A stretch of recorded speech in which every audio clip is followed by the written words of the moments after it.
रजनीगंधा प्रेजेंट्स बिहार किसका, powered by नोवा शुद्ध देसी घी। यूं ही नहीं ताज ताज बन जाता है, शिल्पकारों का हुनर और चुनिंदा संगमरमर ताज को नायाब बनाते हैं। कुछ ऐसे ही चुनिंदा जगहों से बस खास ही चुनकर लाता हूँ।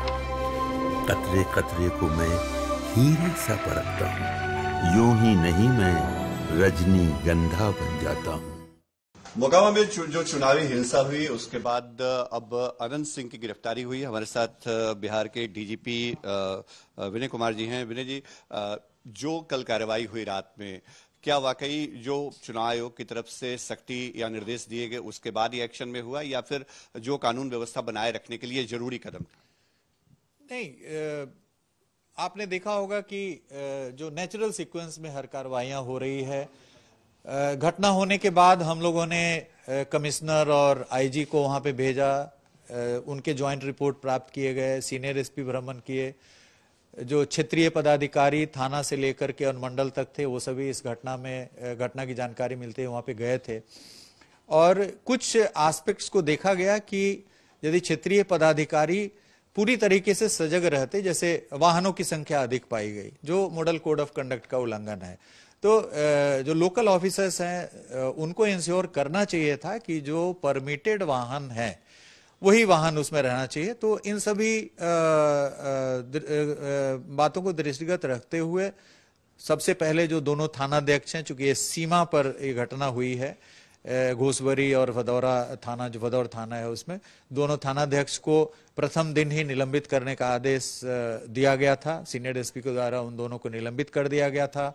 उसके पश्चात हम लोगों ने जो वहां पे एसडीपीओ की भूमिका है, एसडीओ की भूमिका, चूंकि एसडीओ वाहन का परमिट देते हैं, तो पाया गया कि एसडीओ की तरफ से भी जो इंश्योर होना चाहिए था मॉडल कोड ऑफ कंडक्ट, उसमें थोड़ी त्रुटि पाई गई है, इसलिए इन सबों के स्थानांतरण का रिकमेंडेशन किया गया और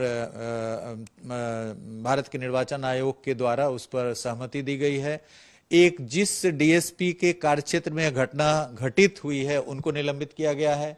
दूसरे डीएसपी का जहां पे पोस्टमार्टम हुआ है बाढ़ में, जो उनका क्षेत्र पड़ता है, उनको भी हस्तांतरित किया गया है। रूरल एसपी पटना को भी हस्तांतरित किया गया है। सभी कार्रवाइयां कर दी गई हैं।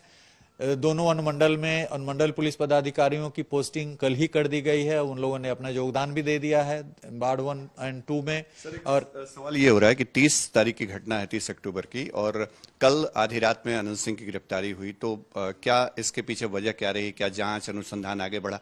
कैसे आप लोगों ने डिसाइड किया? अनुसंधान में जो तथ्य सामने आए हैं, सबसे बड़ी चीज इसमें थी पोस्टमार्टम, क्योंकि जो एक दिख रहा था प्रथम दृष्टया गोली का जख्म वो पैर के एकदम ही निचले भाग में था, उससे मृत्यु नहीं हो सकती है। तो ये असरटेन करना था कि आखिर इनकी मृत्यु हुई कैसे।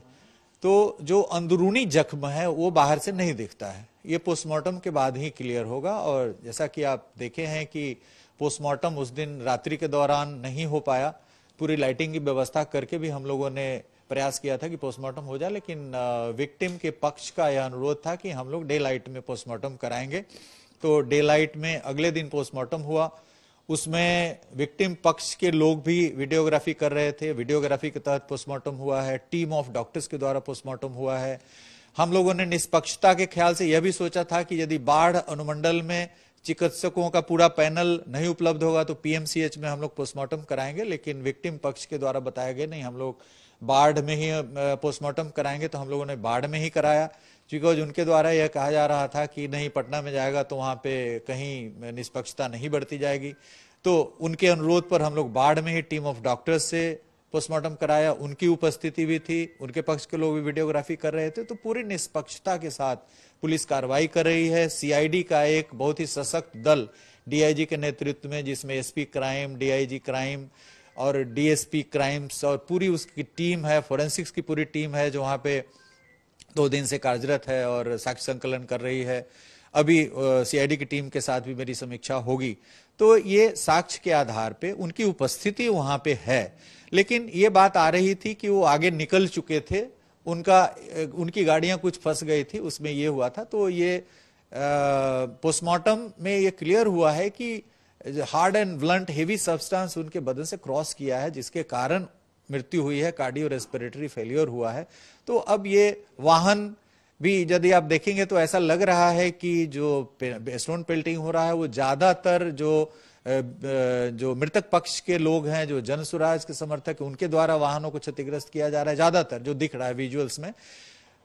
तो इस स्थिति में जो दूसरे पक्ष के लोग हैं वो वाहन लेकर के भागने की वहां से सेफ तरीके से कोशिश कर रहे हैं। तो उस स्थिति में इंटेंशनली भी मृतक के ऊपर गाड़ी चढ़ाया जा सकता है, एक्सीडेंटली भी हो सकता है। तो ये सब अनुसंधान का विषय है, ये इस पर अनुसंधान जारी रहेगा। लेकिन प्रथम दृष्टया जो साक्ष्य आए हैं उसके आधार पर इनकी गिरफ्तारी की गई है। आगे अनुसंधान में अग्रतर कार्रवाई साक्ष्य के अनुरूप की। अनंत सिंह के पक्ष से भी एफआईआर कराई गई, क्या उसमें भी कोई कार्रवाई आप लोग आगे करवा रहे हैं? उसमें तो कार्रवाई हम लोग कर ही रहे हैं। जो अनंत सिंह पक्ष से कांड दर्ज किया गया है जिसमें स्टोन पेल्टिंग वगैरह, उसमें हम लोगों ने, और पुलिस अपने ओर से भी एक, उसमें सिर्फ 5 नाम आए थे, और पुलिस ने जो अलग से एक कांड दर्ज किया है उसमें भी वीडियो के आधार पे और जो वहां पे स्टेटमेंट्स आ रहे हैं उसके आधार पे जिनका साक्ष्य पाया है वो करीब 80 से अधिक लोगों की गिरफ्तारी की जा चुकी है। More than 80% have been arrested. Anant Singh और बाकी जो आरोपी कल अरेस्ट किए गए हैं, अब आगे क्या करेंगे आप लोग? आगे इनको न्यायिक हिरासत में भेजा जाएगा, पूछताछ इनसे जारी है, पटना पुलिस की टीम पूछताछ कर रही है, आवश्यकता अनुसार इनको पुलिस रिमांड पे भी लिया जाएगा। एक लगातार कहीं ना कहीं चर्चा हो रही है कि बिहार में जो है लॉ एंड ऑर्डर कंट्रोल में नहीं है। मोकामा की घटना के बाद आपकी तरफ से, आप बिहार के पुलिस मुखिया हैं, आपकी तरफ से क्या मैसेज? देखिए, ये बड़ी दुखद घटना है और ये ऐसा लग रहा है कि ये रोड रेज की घटना है। अभी तक ऐसी सुनियोजित घटना नहीं लग रही है, लेकिन इसमें पुलिस का जो एक्शन है वो स्विफ्ट एक्शन है। हम लोगों ने जैसे ही घटना की जानकारी मिली है पूरी हर तरह की टीम, बड़े पदाधिकारियों को भेजना, आईजी रैंक के पदाधिकारी को भेजना, सीनियर एसपी स्वयं गए हैं, सभी पदाधिकारी वहां पे, सीआईडी की पूरी एक सशक्त टीम को तुरंत भेज दिया गया था। पोस्टमार्टम के बाद और भी स्थितियां स्पष्ट हुई है। अनुसंधान के अन्य बिंदुओं पर भी लगातार अनुसंधान जारी रहेगी और चुनाव जब 6 तारीख को संपन्न हो जाता है उसके बाद हमारे पास और भी पदाधिकारी उपलब्ध रहेंगे। इसमें हमारी अभी प्राथमिकता एक है कि चुनाव को निष्पक्ष रूप से हम लोग संपादित करें, उसके बाद हम लोग इस कांड को और भी गहनता के साथ अनुसंधान। एक अंतिम सवाल सर, जातीय उन्माद या जातीय जो ध्रुवीकरण है उसकी कोशिश भी हो रही है, तो क्या बिहार पुलिस की नजर उस पर भी? नहीं, देखिए, किसी प्रकार की जातीय टिप्पणी, जातीय विद्वेष की भावना जो भी फैलाना चाहेंगे उन पर पुलिस की पैनी नजर है और उनको बख्शा नहीं जाएगा। उन पर त्वरित कार्रवाई की जाएगी, कानून के दायरे में उनको लाया जाएगा। इसलिए हमारी जनता से अपील है कि जो भी आपराधिक तत्व हैं, चाहे वो किसी भी ग्रुप से हो, किसी भी समूह से हो, किसी भी जाति से हो, उस प्रकार के तत्वों को तरजीह ना दें, उस प्रकार के तत्वों को संरक्षण ना दें, उनको संपोषित नहीं करें। पुलिस की नजर उन पे है और पूरी पेट्रोलिंग की जा रही है और ऐसे तत्वों के विरुद्ध सख्त से सख्त कार्रवाई की जाएगी। चलिए, आज तक से बातचीत करने के शुक्रिया। बिहार के डीजीपी विनय कुमार जी हमसे बातचीत कर रहे थे। सहयोगी कैमरा पर्सन नरीम आलम के साथ शशि भूषण।